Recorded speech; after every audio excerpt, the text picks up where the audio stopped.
The massive alien ship floated in the darkness of space like a metal mountain. Its dark hull stretched for miles, covered in sharp spikes and glowing purple lights. Inside the ship's bridge, Admiral Kethvara stood 8 feet tall. His black scales caught the light from the control panels around him. His yellow eyes stared at the small blue planet on the main screen. Earth looked so peaceful from this distance. White clouds swirled over blue oceans and brown continents. It was hard to believe this tiny world had caused so much trouble for the mighty Zephyrian hegemony. Captain Benjamin Crawford sat in a small chair that looked like a toy next to the giant alien furniture. His gray hair was neat, and his blue uniform was clean. But he felt very small in this room full of creatures that could crush him with one hand. Next to him, Dr. Amanda Sullivan wrote notes on her tablet. She tried not to stare at the aliens around them, but it was hard not to look. The meeting room smelled like metal and something sharp that made their noses burn. The air felt thick and warm. Both humans wore small breathing devices hidden under their collars just in case the alien air was not safe. Admiral Kethvara turned away from the screen and walked toward the humans. Each step sounded like thunder on the metal floor. When he spoke, his voice came out as deep hisses and clicks. A small device on the table changed his words into English. "Your species is very young," Kethvara said. His long tongue flicked out, to taste the air. "You have been in space for less than 100 of your years. We have ruled the galaxy for over 10,000 years. Crawford nodded politely. "We understand that the hegemony has great experience. We respect your knowledge." The alien admiral made a sound like laughter, but it sounded more like breaking glass. "You respect us because you have no choice. Your weapons are weak. Your ships are slow. Your technology is like children playing with sticks and stones." Dr. Sullivan looked up from her notes. "We may be young, but we learn quickly. Perhaps there are things we could teach each other." Several alien officers around the room made chittering sounds, their version of laughter. One of them, a creature with 6 arms and skin like wet leather, spoke up. "What could primitives like you teach us? You still burn chemicals to fly through space. We bend space itself to travel." Crawford kept his face calm, but inside he felt angry. These aliens acted like bullies in a schoolyard. They thought being bigger and older made them better than everyone else. Kethvara moved closer to the humans. His shadow fell over them like a dark cloud. "We did not come here to learn from you. We came to give you a choice. You will give us your planet's metals and rare elements. Your people will work for us. In return, we will let you live." "And if we refuse?" Crawford asked. The alien's eyes narrowed to thin slits. "Then we will take what we want anyway. Your cities will burn. Your people will die. Your planet will become a mining colony worked by slaves from other worlds." Sullivan felt her heart beating fast, but she kept writing in her notebook. She had seen many dangerous animals in her work as a scientist. The key was never to show fear. Predators could smell fear. "That seems like a waste," she said in a calm voice. "Dead people cannot work. Burned cities cannot produce goods. Surely it would be better for everyone if we could find a peaceful solution." Kethvara leaned down until his huge head was close to the humans. His breath smelled like rotting meat. "Peace is what the strong give to the weak when they choose to be merciful. You are not strong enough to demand peace." Crawford stood up slowly. Even standing, the top of his head barely reached the alien's chest. "Admiral, this is a big decision. For our people, we need time to discuss it with our government." "Time?" Kethvara straightened up. "How much time does a primitive species need to understand simple facts?" 72 hours, Crawford said. 3 of your standard days. Surely a civilization as great as yours can wait such a short time for a proper answer." The alien officers whispered among themselves in their hissing language. Some seemed angry that the humans dared to ask for time. Others seemed amused by the request. Kethvara raised one clawed hand for silence. "Very well. You have 72 hours to accept reality. When that time ends, you will surrender or you will be destroyed. There is no third choice." Sullivan closed her notebook and stood up next to Crawford. "We understand the terms, Admiral. Our government will give you an answer in exactly 72 hours. The two humans were escorted back to their small shuttle by alien guards. The guards were even bigger than the officers, with thick armor and weapons that glowed with energy. They did not speak to the humans, but their message was clear. Earth's people were prisoners who had not been locked up yet. Inside their shuttle, Crawford and Sullivan sat quietly until they were far away from the alien ship. Only when they were sure they could not be heard did Sullivan take out a different device. This one looked like a normal phone, but it was much more than that. "Priority message to General Patricia Hawkins," she said quietly into the device. "Tell her the meeting went as expected. The aliens think we are helpless." Crawford looked out the window at the stars. Somewhere out there, hidden in the darkness, other human ships were waiting. Ships the aliens had never seen. Ships that used technology the aliens could not imagine. "Send one more message," Crawford said. "Tell the General that our new friends are about to learn something important about human beings." "What's that?" Sullivan asked. Crawford smiled, but it was not a happy smile.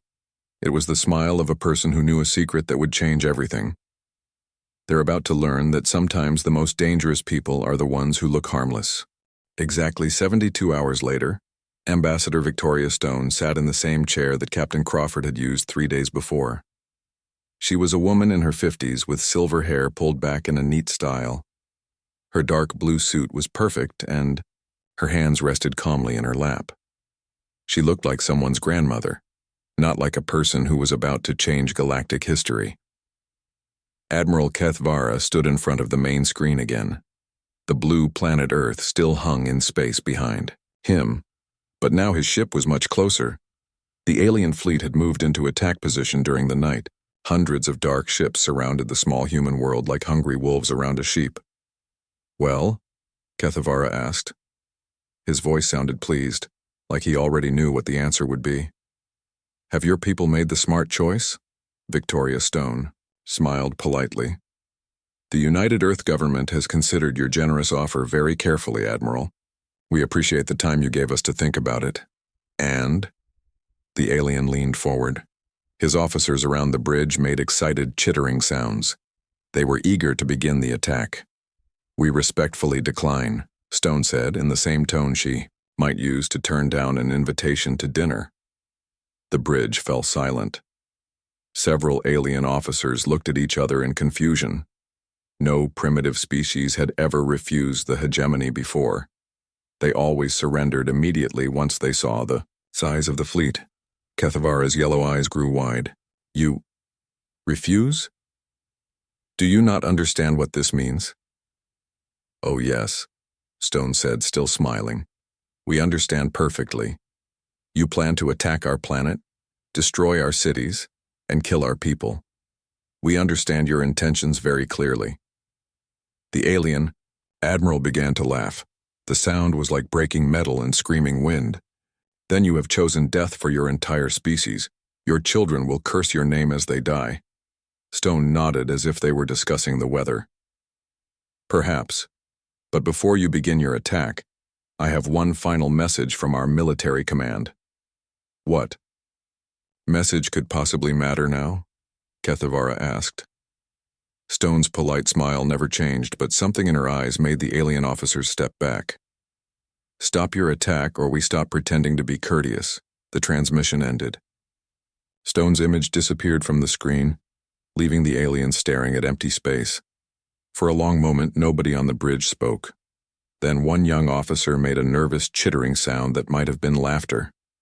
"Pretending to be courteous?" the officer said. "What does that even mean?" Kethvara waved a clawed hand. "It means nothing.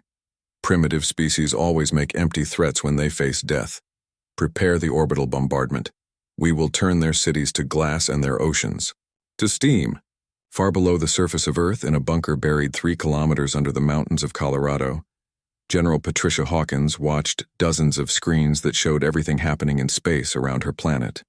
The bunker was huge, carved out, of solid rock and filled with technology that glowed with soft blue light. The general was a small woman with short gray hair and tired eyes. She had been a soldier for 30 years, and she knew that sometimes peaceful people had to do terrible things to protect their families. "Ma'am," said Colonel Nathan Price, looking up from his control station, "all stealth platforms report ready. The enemy still has no idea we have ships in space." Dr. Rebecca Martinez approached with a tablet in her hands. She was the head of Earth's weapon development program, and the numbers on her screen would have scared the alien fleet if they could see them. "The new weapons are charged and ready," she reported. "Project Damocles is online and waiting for your command." General Hawkins nodded. For 10 years, humanity had been building ships and weapons in secret. They had hoped to stay hidden for much longer, studying the galaxy and learning about the different alien species before revealing themselves. The Zephyrians had ruined that plan. "Signal all Black Operations fleets," she ordered. "Operation Courtesy is officially over. Begin Phase 1. In the space around Earth, something impossible happened. The empty darkness between the stars began to shimmer like water. Then one by one, ships appeared where there had been nothing before. These were not the slow, clumsy rockets that the aliens had seen in human spaceports. These ships were sleek and deadly, with hulls that seemed to bend light around them. They moved without making any sound or leaving any trail. They simply appeared like ghosts becoming solid. Aboard the alien flagship, warning alarms began to sound. Red lights flashed on every control panel. Officers ran back and forth, shouting in their hissing language.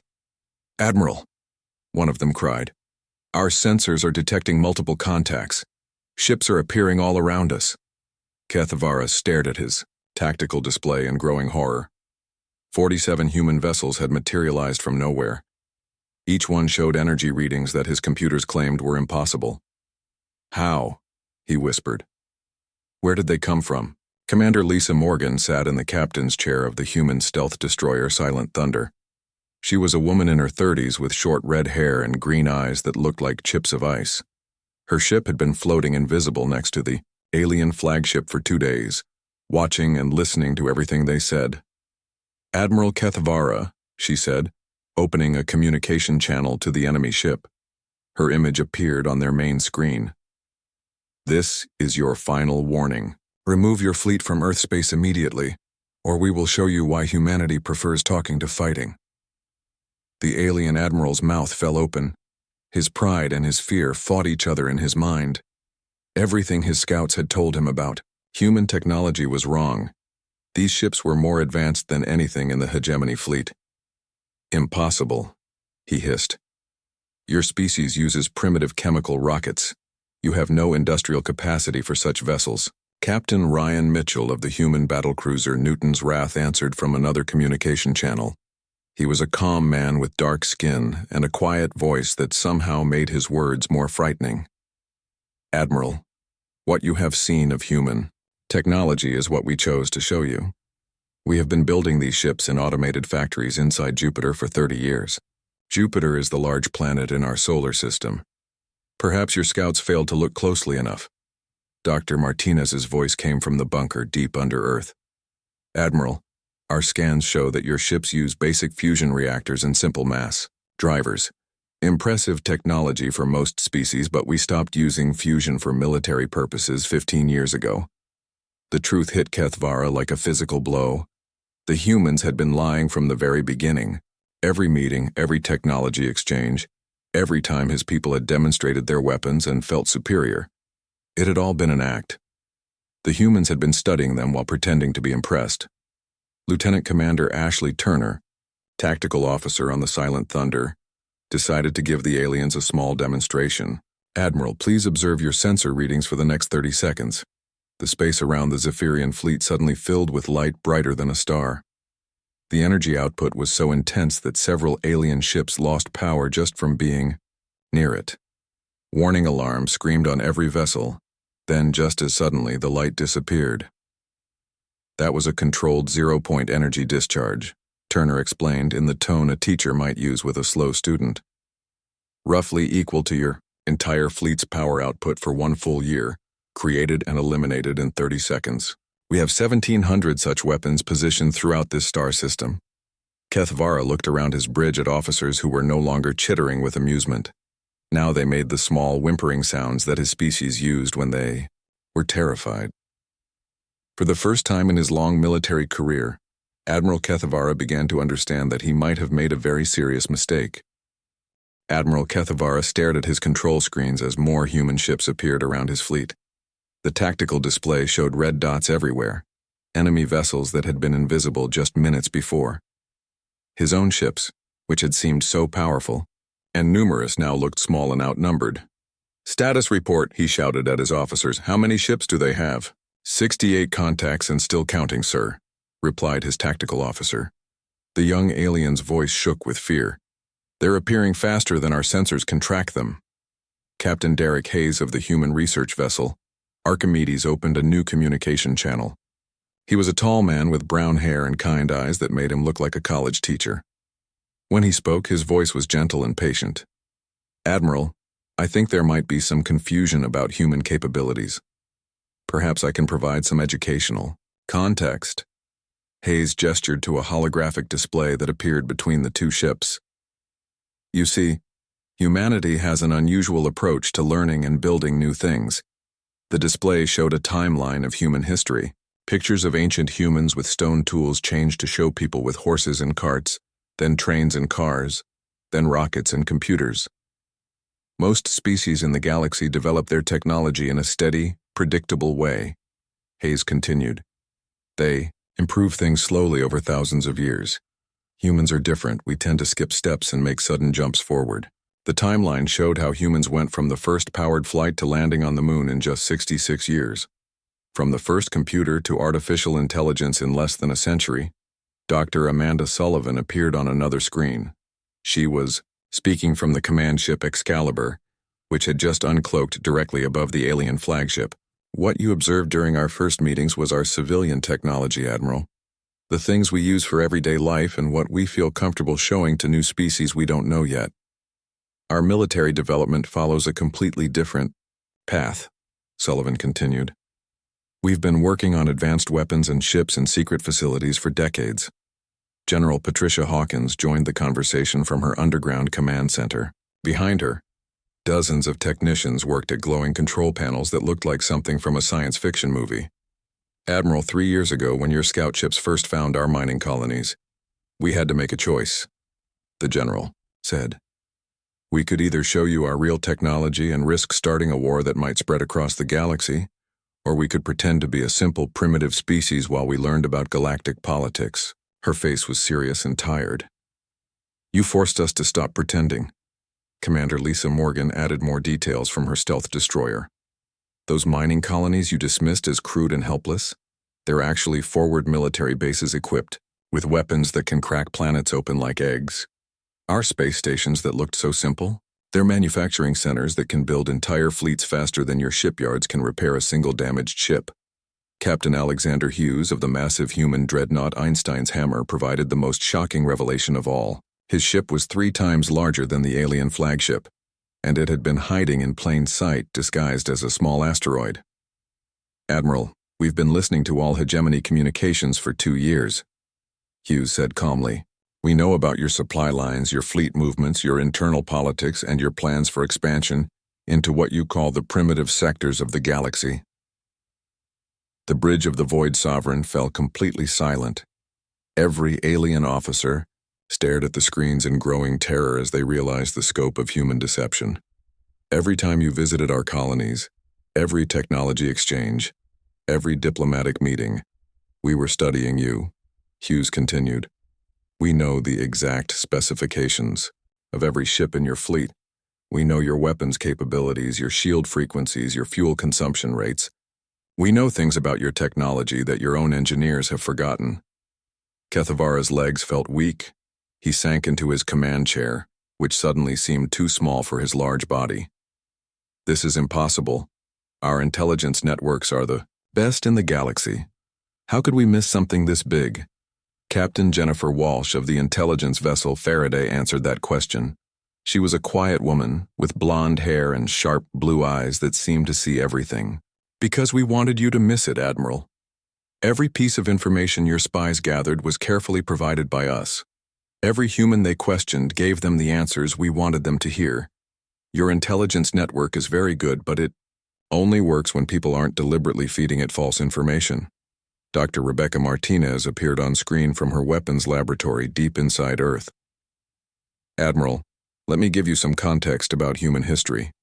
We have been fighting wars continuously for over 4,000 years.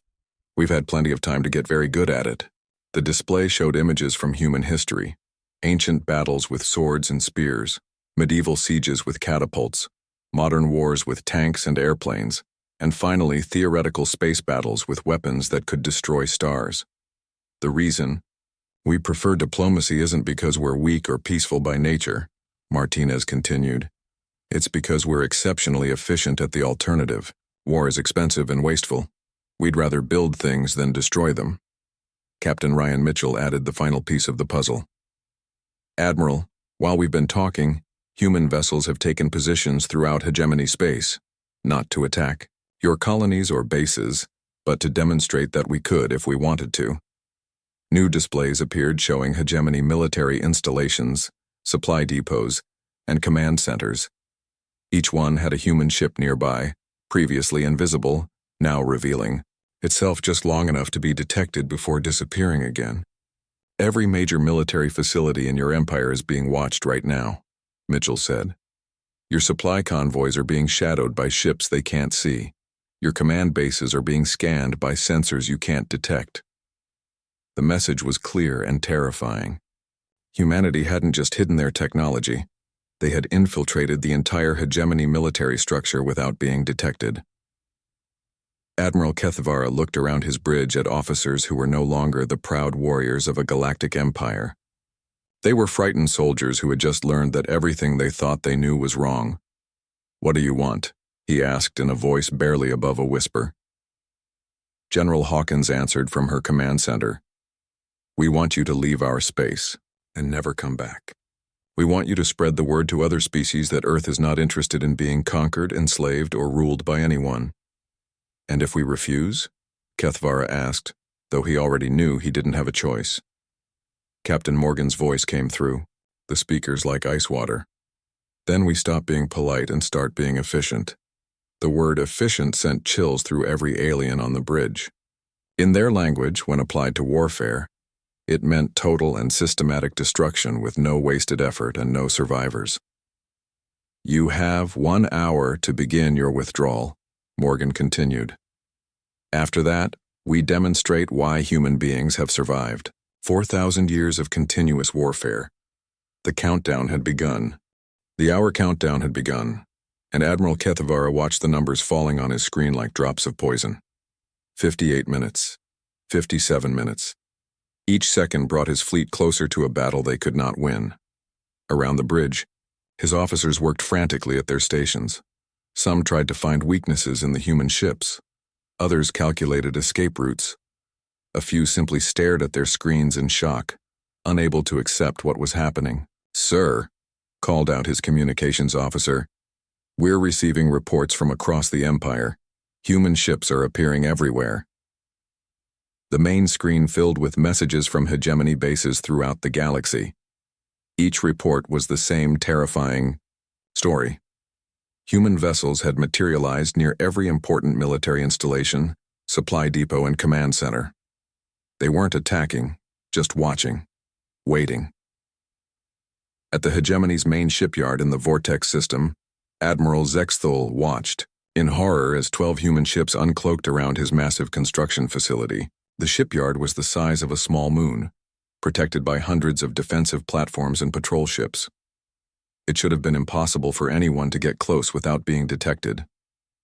Captain Brian Foster of the human stealth cruiser Galileo sent a polite message. "Admiral Zexthul, this is just a friendly visit. We wanted to see how you build your ships. Very impressive work, though we noticed some design flaws that make your vessels vulnerable to quantum torpedo attacks." The message included detailed scans of the shipyard's defenses, pointing out exactly where human weapons could penetrate the shields and armor. It was like receiving a medical report on your own death. Similar scenes played out across hegemony space. Supply convoys found themselves escorted by invisible ships that appeared just long enough to prove they were there. Military academies, received detailed analyses of their training programs, with helpful suggestions for improvement. Government buildings were scanned so thoroughly that the humans knew which offices had broken air conditioning. Back on the bridge of the Void Sovereign, Admiral Kethavara realized the true horror of his situation. The humans hadn't just hidden their technology. They had been studying the hegemony like scientists studying insects. "Sir," his tactical officer reported with a shaking voice, "the human ship Einstein's Hammer is requesting permission to send over a diplomatic team." "What?" Kethavara couldn't believe what he was hearing. "They want to board our ship?" Captain Alexander Hughes appeared on the main screen. He was a large man with a calm face and gray eyes that seemed to see everything. "Admiral, my diplomatic team would like to discuss the technical aspects of your withdrawal. We want to make sure there are no misunderstandings that might lead to accidents." Before Kethavara could refuse, a small human shuttle appeared in his ship's hangar bay. The shuttle had somehow passed through the hegemony's shields and armor as if they weren't there. The hangar bay doors hadn't even opened. "How did they get inside?" Kethavara demanded. His chief engineer, a nervous creature with 6 eyes and trembling hands, checked his instruments 3 times before answering. "Sir, according to our sensors, they walked through solid matter. That's impossible according to all known physics. The human diplomatic team consisted of 3 people who looked completely normal and harmless. Commander Patricia Walsh was a middle-aged woman with brown hair and a friendly smile. Dr. Kevin Martinez was a young man who looked like he should be teaching at a university. Lieutenant Colonel Nancy Rodriguez was a small woman who moved like a dancer but had eyes like a predator.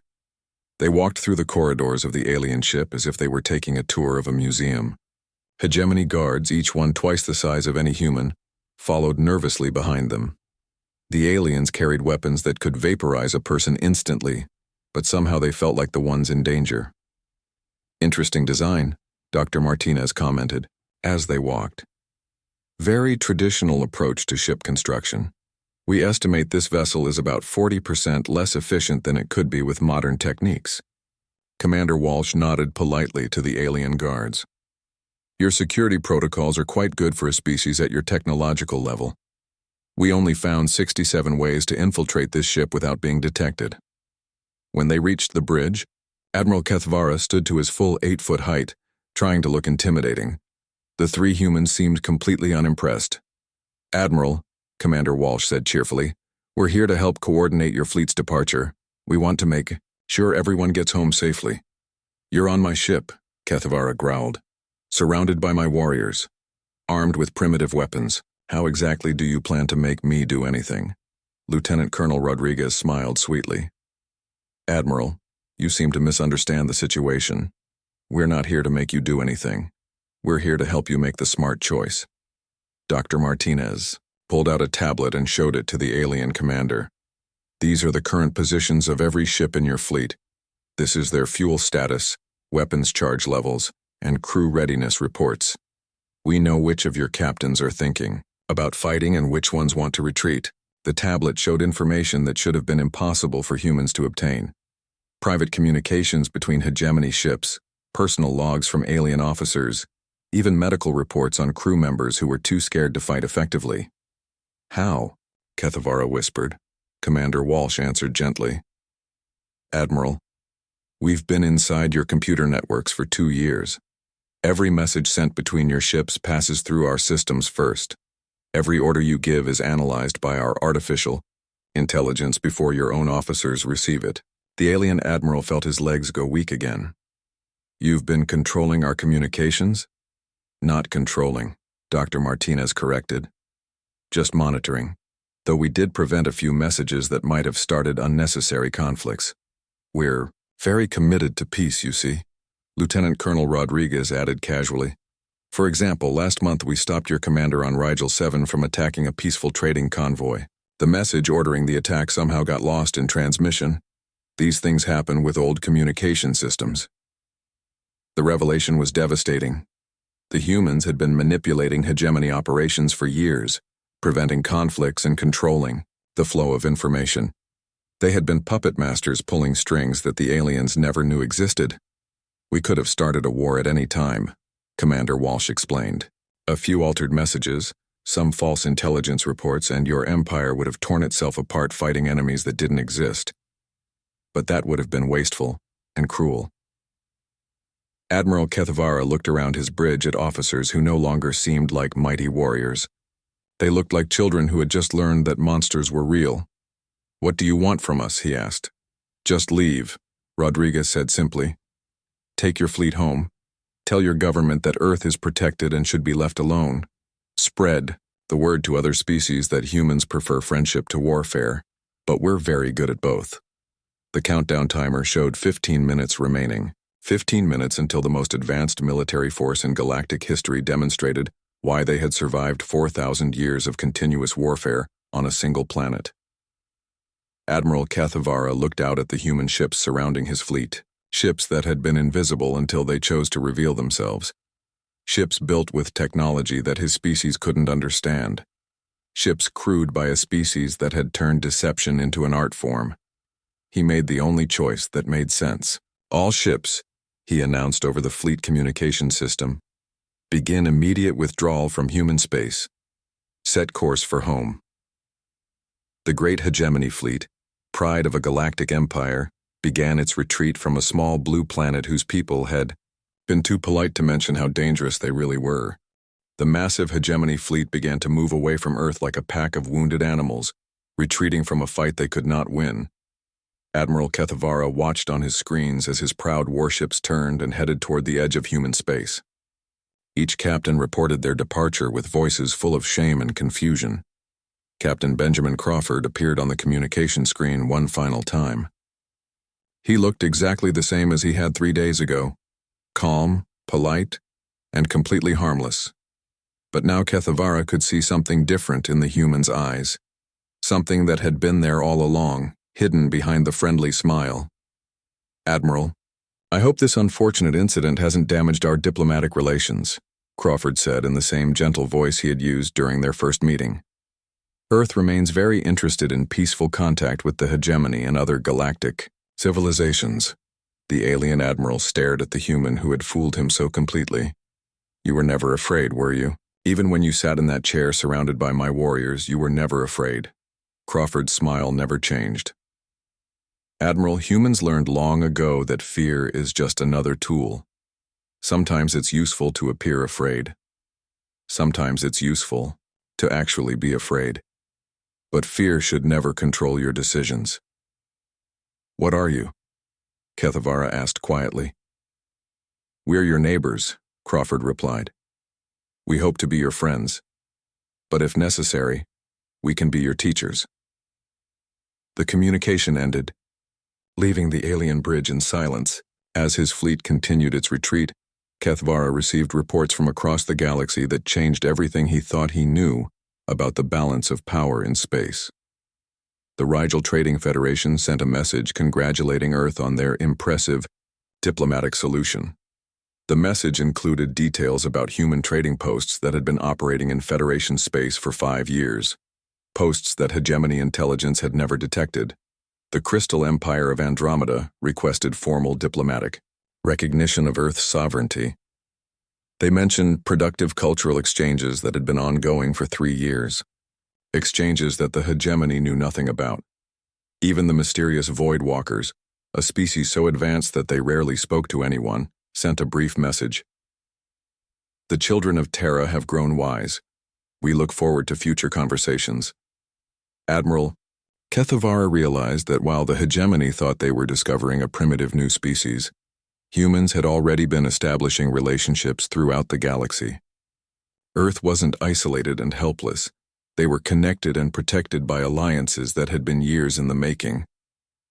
On Earth, in the underground command center, General Patricia Hawkins watched the alien fleet disappear into the darkness of space.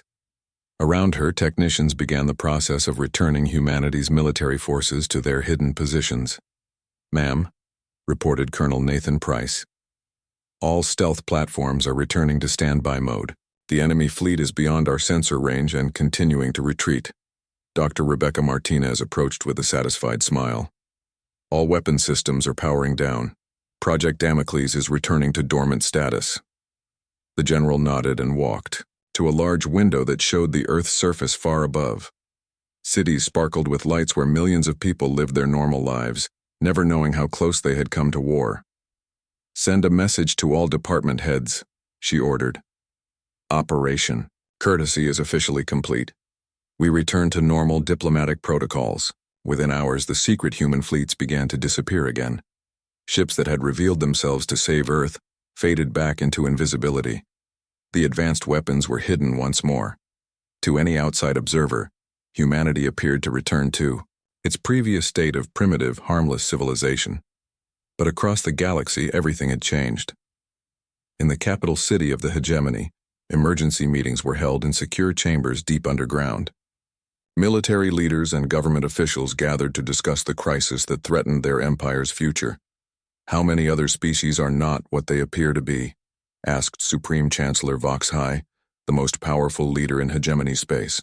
"If the humans could hide such capabilities, who else might be deceiving us?" Admiral Kethavara, summoned to explain his failure, stood before the council like a student facing angry teachers. "The humans have been studying us for years. They know our weaknesses, our fears, our military capabilities. They could destroy us at any time." "Then why haven't they?" asked General Mortex, Supreme Commander of all hegemony forces. "Because they don't want to," Kethavara replied. "They genuinely prefer peace to war. But they're prepared for war in ways we never imagined possible." The council fell silent as they considered the implications. An enemy that could destroy them, but chose not to, was more terrifying than any opponent they had ever faced. Meanwhile, in space stations and colonies throughout human territory, normal life continued exactly as it had before. Farmers grew crops on terraformed worlds. Miners extracted resources from asteroid belts. Children attended schools where they learned about art and science and history. But now everyone knew the truth about their protectors. Ambassador Victoria Stone stood in her office on Luna Station, looking out at the Earth through a large window. Her assistant, a young man named David Cooper, brought her the latest diplomatic reports. "Ma'am, we've received formal contact requests from 17 different species in the past 6 hours, he said. All of them mention mutual respect and peaceful cooperation in their messages. Stone smiled. "Respect is a wonderful foundation for diplomacy, David. Much better than fear or intimidation. Will we accept their requests?" "Of course," she replied. "We've always been interested in making new friends. Now we can do so as equals instead of pretending to be helpless children." Dr. Amanda Sullivan published her report on the Zephyrian encounter in the Journal of Xenobiology. The paper, titled First Contact Protocols and the Strategic Value of Perceived Weakness, became required reading at diplomatic academies throughout human space. Captain Benjamin Crawford returned to his regular duties as head of the Diplomatic Security Division. His job remained the same as always, protecting Earth's interests through careful conversation and strategic politeness. The only difference was that now other species understood the strength behind his gentle words. 6 months later, the first Galactic Diplomatic Conference was held on a neutral station in the Vega system. Representatives from dozens of species gathered to discuss trade, territory, and peaceful cooperation. Humans attended as full members, no longer pretending to be a primitive species seeking guidance from their betters. They participated as equals in a galaxy that had learned an important lesson about making assumptions. Admiral Keith Vara, now retired from military service, worked as a diplomatic advisor to the hegemony's new peaceful contact protocols. He often told the story of his encounter with Earth to young officers who thought they understood warfare. "Remember," he would say, "the most dangerous enemies are often the ones who look completely harmless, and the strongest species are sometimes the ones who choose to appear weak." The galaxy had become a more careful, more respectful place, and on a small blue planet in an unremarkable solar system, humans continued to live their lives with the quiet confidence that came from knowing they were safe. They had given the galaxy one simple message: treat everyone with courtesy and respect, because you never know who might be pretending to be harmless. The message had been received and understood,